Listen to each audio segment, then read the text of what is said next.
In die geestelike lewe, hoor mooi, in jou geestelike lewe, bly jy deur hierdie dinktank van jou, ons noem dit ons brein, bly jy inligting uitstuur.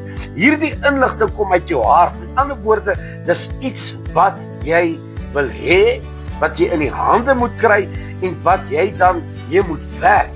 Dit kan positief wees en dit kan negatief wees. In die geestelike lewe, wat jy saai en waarna jy jou hart rig, is presies wat jy begin oes. So tussenloop dan, alles wat jy dan nou op sosiale netwerking goed doen, oes jy eintlik. Dis al wat gebeur. Dis nie die tegnologie se skuld nie, dis nie Facebook, Instagram, TikTok, YouTube se skuld nie. Jy oes wat jy dink op daai stelsel. Dis baie eenvoudig, maar in die realiteit van die lewe ook, gebeur dit met ons, dit wat jy dink. Hoor mooi, ja, maar wat jy saai sal jy maai.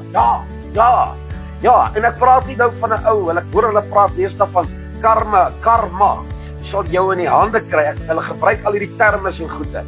Dit is saai maai beginsel.